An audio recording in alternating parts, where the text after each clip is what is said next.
FATS Navarro, the trumpet legend, who in the words of Dizzy Gillespie had everything a trumpet player should have, is for jazz aficionados an extraordinary and tragic figure at the same time. We know that you may already know some aspects of his life through biographies of this extraordinary musician, but in this video we want you to know some less known details of his life, very important for any true connoisseur of jazz.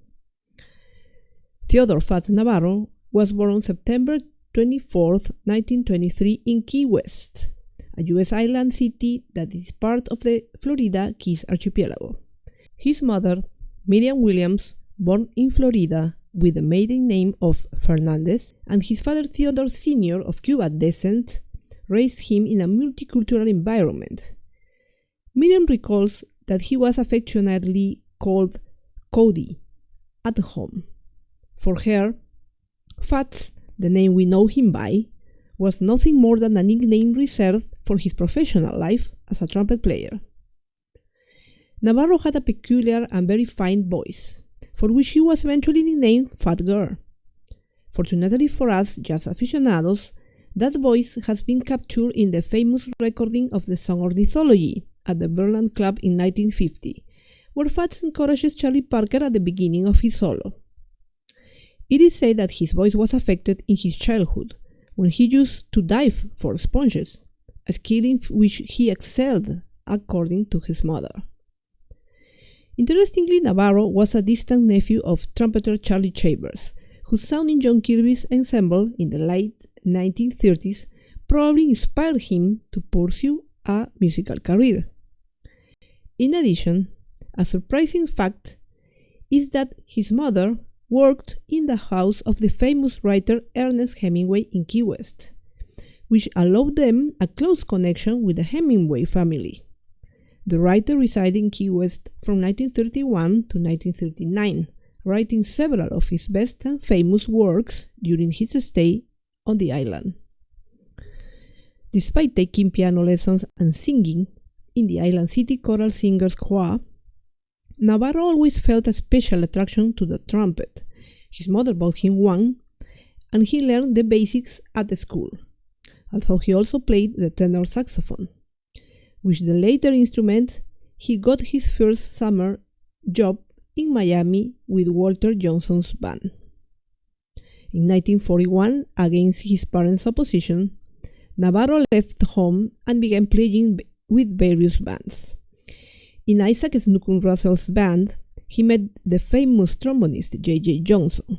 Sharing a room and studying the language of chords together, Johnson became a great influence on Navarro.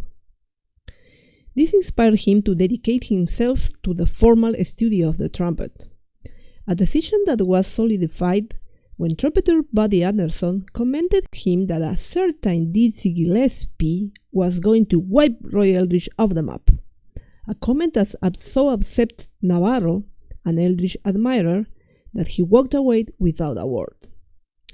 Prior to Gillespie's appearance, Roy Eldridge was said to be one of his main influences. However, we must also take into account what was expressed by pianist Allen Tiney in the book Swing to Bop, An Oral History of the Transition in Jazz in the 1940s by Ira Gittler. Tiney explains that Navarro played jazz like Victor Coulson. Coulson was a trumpet player in the band at Monroe's Club that Tiney himself led in the early 1940s. Unfortunately, there are no recordings of his solo to attest to this influence. It is also known that Gillespie also mentioned in an interview the strong influence of Dud Bascom, trumpeter, in Erskine Hawkins' orchestra on Navarro's sound. In 1943, Navarro joined Andy Kirk's band, making his first recording and coinciding with Howard McGhee, who became a sort of big brother and a musical influence at that time, and with whom he also shared quarters upon arriving in New York. During Kirk's tour of New York in 1944, Navarro made his first appearance at Minton's Playhouse. There he met Eldridge, Hot Lips Page, and Gillespie.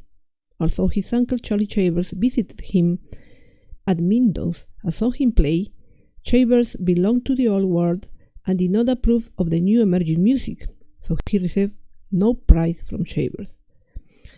In his book Beneath the Underdog, Charles Mingus relates that he met FATS in Lionel Hampton's band in 1947 and dedicates several lines to him.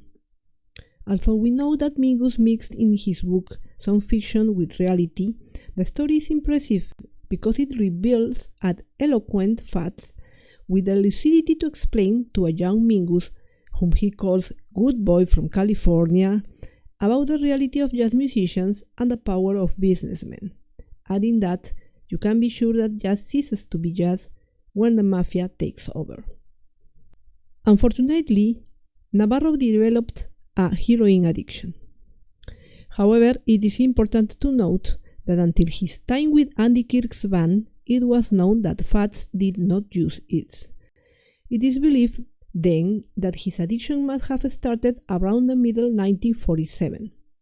So much so that upon learning of it, some musicians such as Dexter Gordon were shocked. Although according to the testimony of Walter Bishop Jr., Navarro did not get along well with Bud Powell and Little Benny Harris, he had a reputation as a good friend. Musicians such as Errol Garner, Kenny Drew, Charles Mingus, Aaron Farmer, or Idris Suleiman have testified to this through history and with personal anecdotes. The later, Idris Suleiman, also a trumpet player, left us a personal memory of the end of Navarro's life. In July 1950, when he heard from Art Blakey that Navarro was hospitalized, he decided to prepare a home-cooked meal and visit him. The hospital was on Welfare Island, so he had to take a ferry, and when he arrived at the hospital room, he found the bed empty. Navarro had been dead for 8 hours. Suleiman remembers his deep sadness and the food in his hands. We hope this video has helped you to get closer to FATS Navarro. My name is Norma Livia. Let us know your impressions and subscribe to our channel for more jazz stories.